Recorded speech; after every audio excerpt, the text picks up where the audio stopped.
The smell of overcooked turkey hit me first, then the voices. Dozens of them. Not the intimate small family dinner I was promised, this was a circus. And there it was, a banner strung across the living room, "Welcome, baby Emily!" Confetti, balloons, cameras flashing.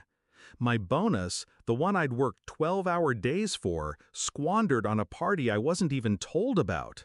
My mother laughed as if it were a joke. "We spent your bonus on family joy. You don't mind, do you?" Do I mind? I smiled. Small, tight, controlled. Noted. They didn't see the shift. They never do. My family always measured me in numbers, grades, salaries, bonuses. To them, my effort wasn't mine. It was a resource to be drained, reallocated, celebrated as their achievement. They called it family contribution. I called it theft. But I didn't protest. I studied. I learned where every dollar flowed.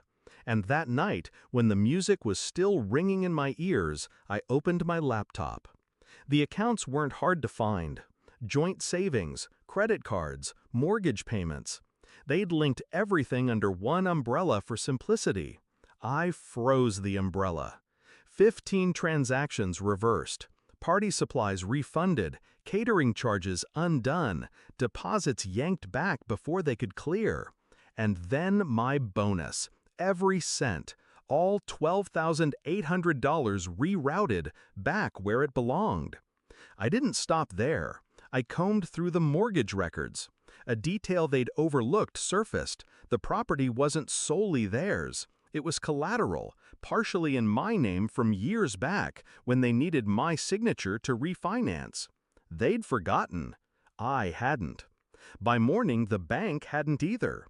Calls started before sunrise, blocked cards, frozen lines, a property flagged for review. Panic doesn't sound like screaming. It sounds like silence. The silence of a family realizing their safety net just disintegrated. By breakfast, my mother's cheerful tone cracked into desperation. By lunch, my father was on the phone with the bank, voice raised, futile. By dinner, my sister texted me, "What did you do?" I didn't answer. The confrontation came 2 days later. They showed up at my apartment.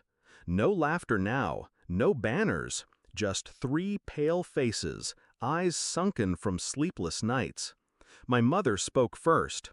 "You embarrassed us. The bank froze our accounts. We can't even use our cards." My father slammed his hand on the table. "Do you understand what you've done?"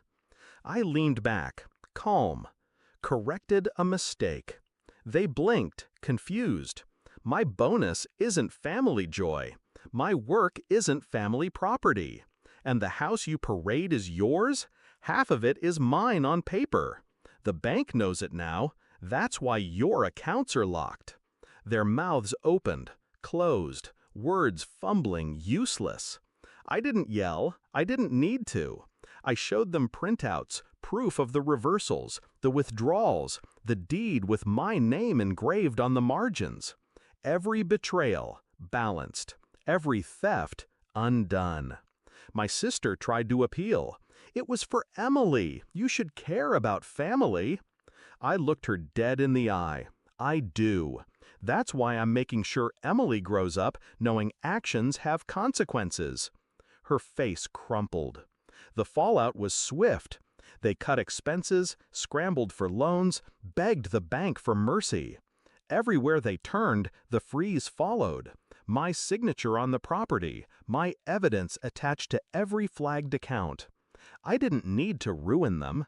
I just needed to remind them I existed. Not as a wallet, not as a silent benefactor, but as the owner of my own life. Now the calls have stopped. The texts too.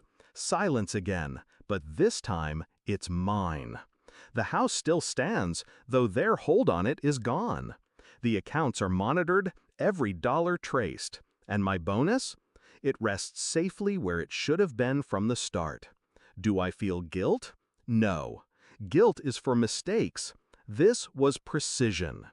They taught me to measure my worth in numbers. So I did. And the final calculation was simple. Family joy, $12,800. Property rights? Frozen. Respect? Priceless.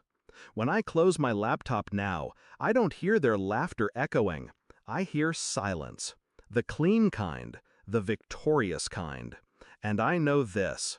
Next time they think of using me as their bank, they'll remember the night the accounts went dark.